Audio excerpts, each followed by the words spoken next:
Hey everyone, it's Heather, and today I'm going to be telling you the most important things you need to know when getting a bearded dragon. So if you are planning on getting a bearded dragon, you need to know these most important things, and let's get into the video. So, first of all,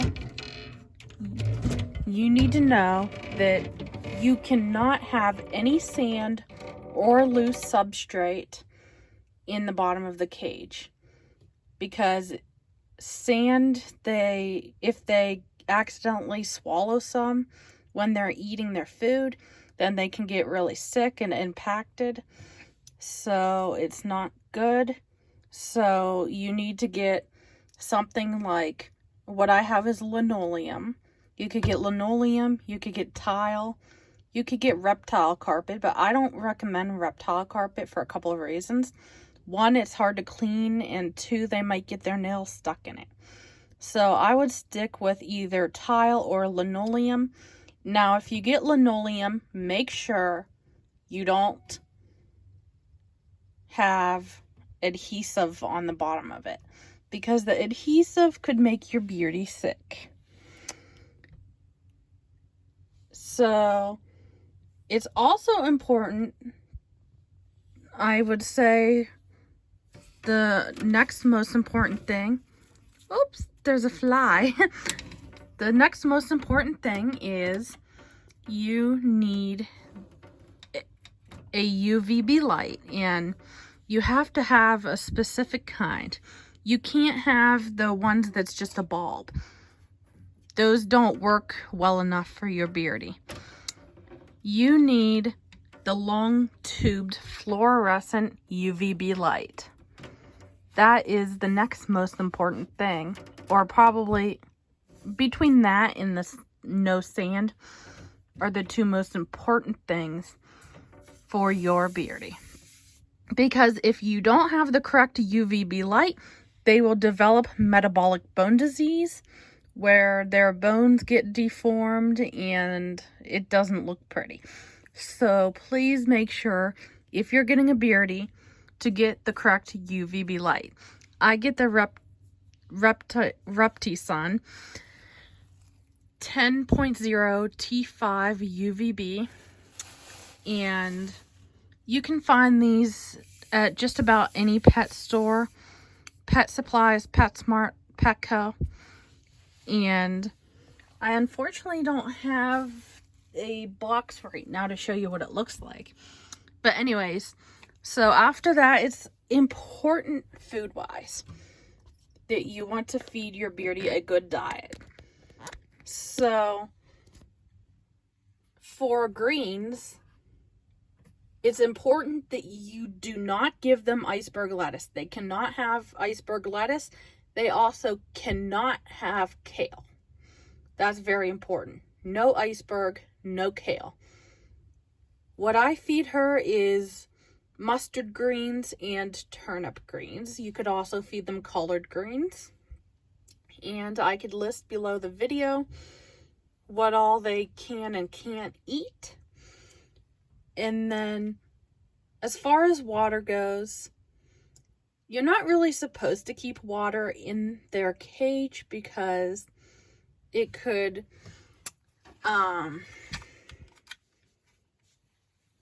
rise the humidity up, and you cannot have high humidity in a bearded dragon's cage, because it will cause all sorts of problems, from respiratory problems to fungus.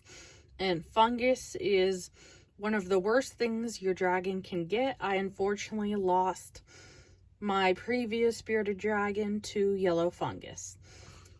So just make sure you keep all the rest of their cage dry.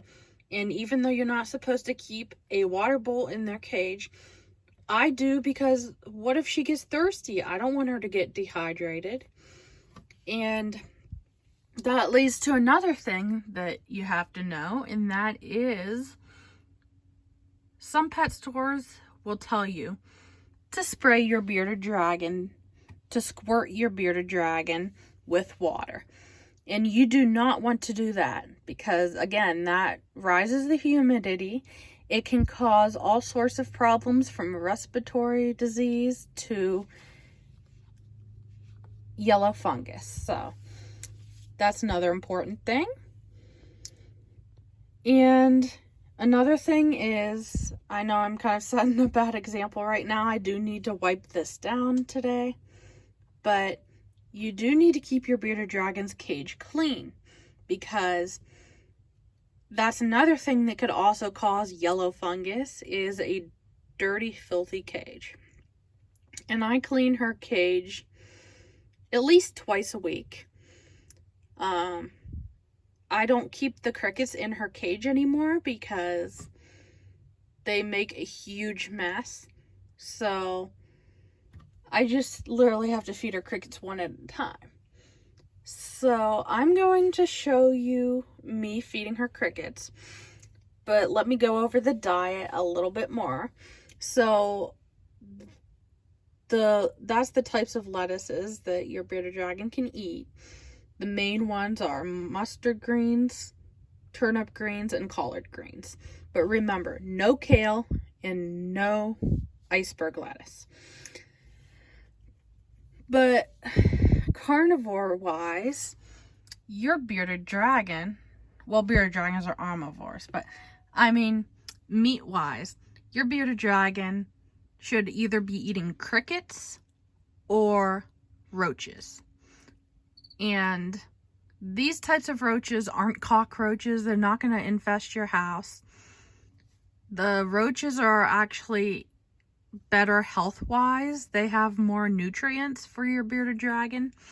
But I could completely understand if you don't want to feed your dragon roaches. So I keep my crickets in a separate container. And I do clean out this cricket container every time the crickets are gone. And I clean it out before I go to put fresh crickets in there. You want to use Repashy Calcium Plus, because this has, and this is not sponsored by the way, but this has both calcium and vitamins in it, all in one supplement. So would you rather spend $10 on a calcium supplement and then another $10 on a vitamin supplement? Or would you rather just pay $10 to have both? So you don't have to spend $20, you just have to spend $10, because this is all in one. So I highly recommend this. And you want to dust the crickets with the calcium, and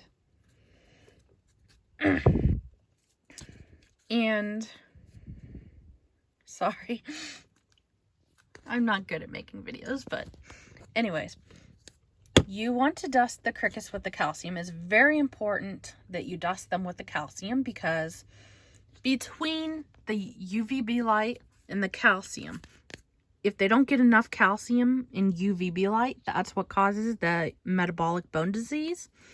So you do not want to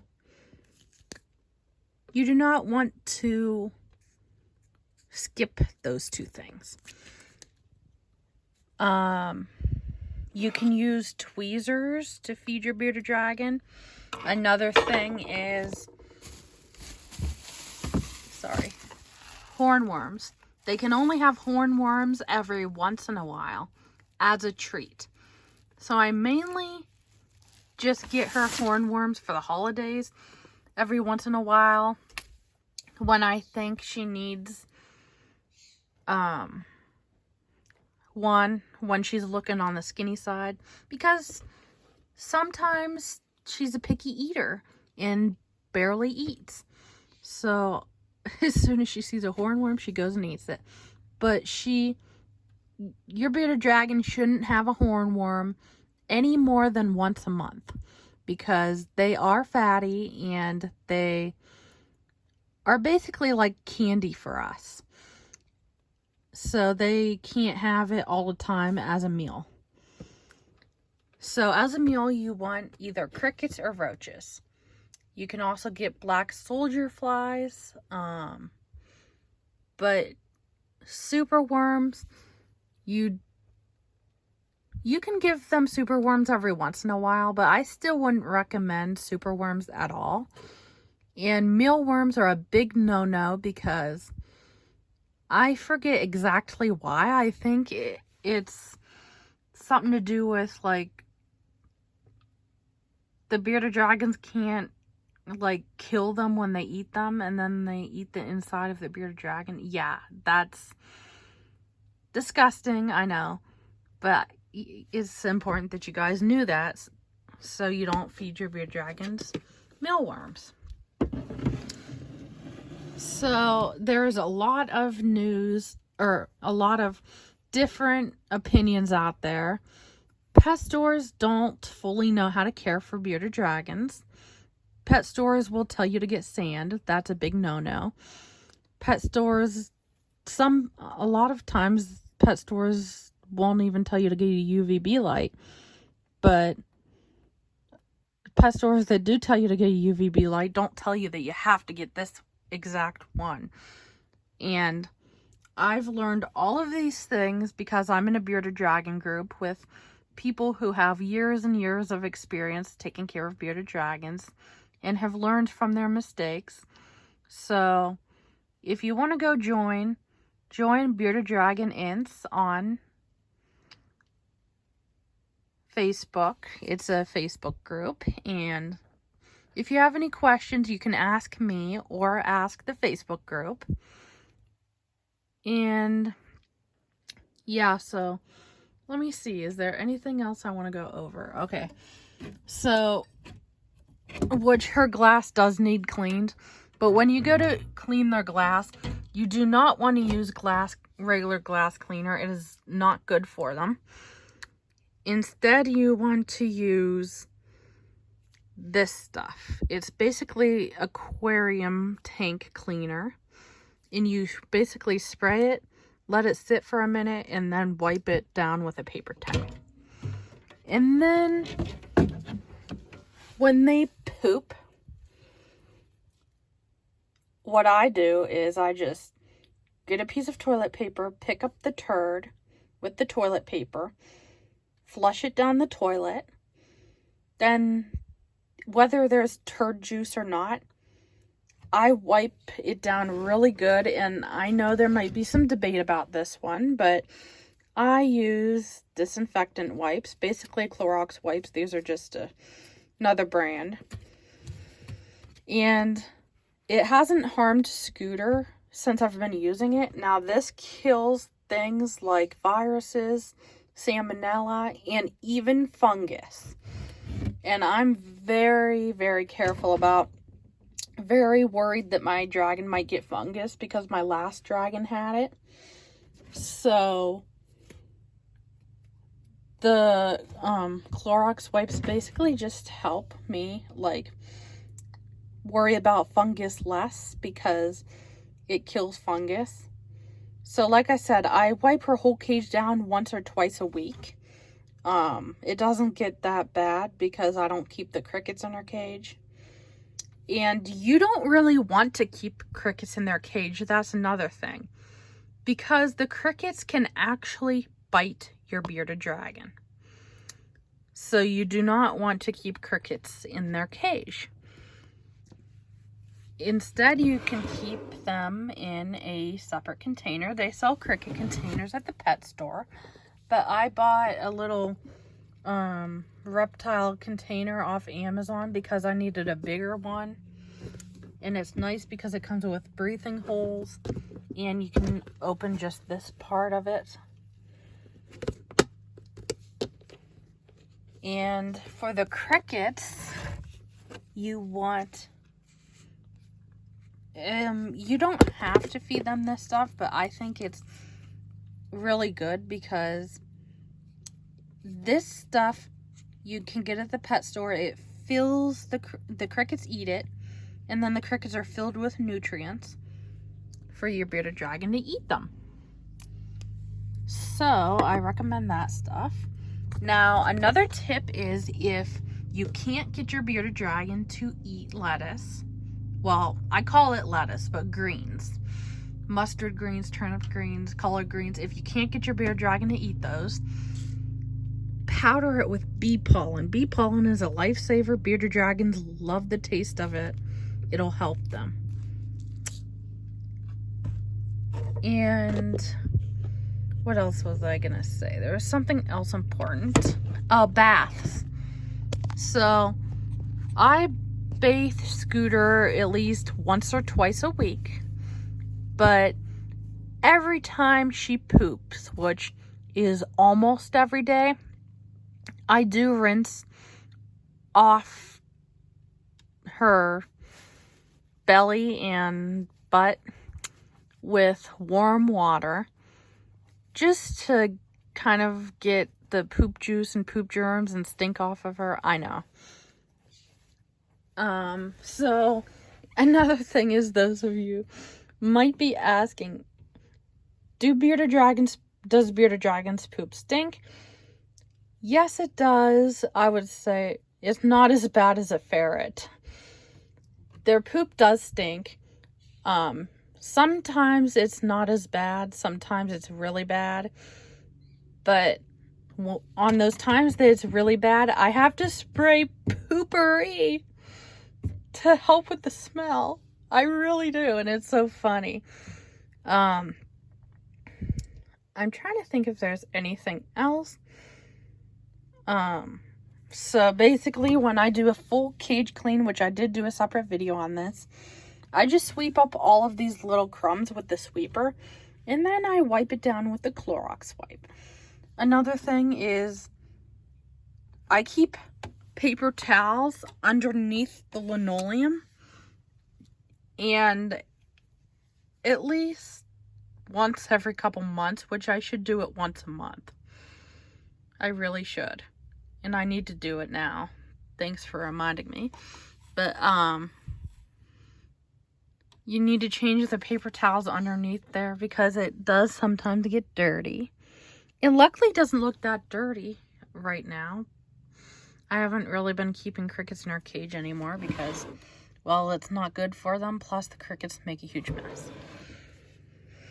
So, yeah, I'm going to do another video on, like, everything I have for Scooter. So I hope you guys enjoyed. Hope this video is helpful. Also, forgot to show you, they should have one of these that tells you the humidity of the cage.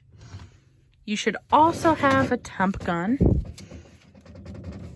because the regular ones aren't accurate that usually come with the cage. You have to get a temp gun and you just scan it.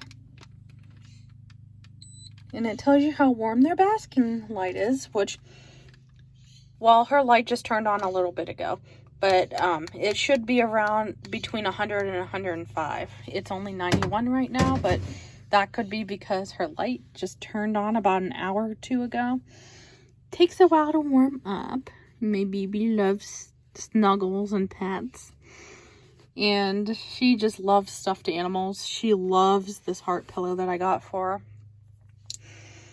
And you also want to get your bearded dragon a hide.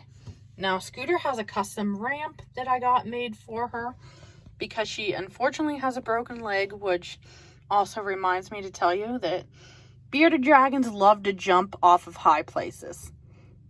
But it's important to not let them jump off of your bed and stuff all the time because I learned the hard way, and poor Scooter broke her leg and it healed wrong, and there's nothing they can do about it, and she has a little bit of trouble getting around. So I had to get her a ramp because she couldn't climb her regular rock all by herself. I had a custom ramp made. And if you guys, any of you watching, want a custom ramp like this made for your bearded dragon, comment down below and I'll get you in contact with the guy that made it. I highly recommend him. It wasn't that expensive. It was only $55. So, yeah. Overall, bearded dragons, once you have, like, everything set up, they're not that hard to care for. They really aren't. But the crickets, on the other hand, are kind of a little hard to care for because they do die very easily. And they do make a huge mess. A lot more of a mess than my little scooter. So, hope you guys enjoyed. See you in my next video. Bye, guys.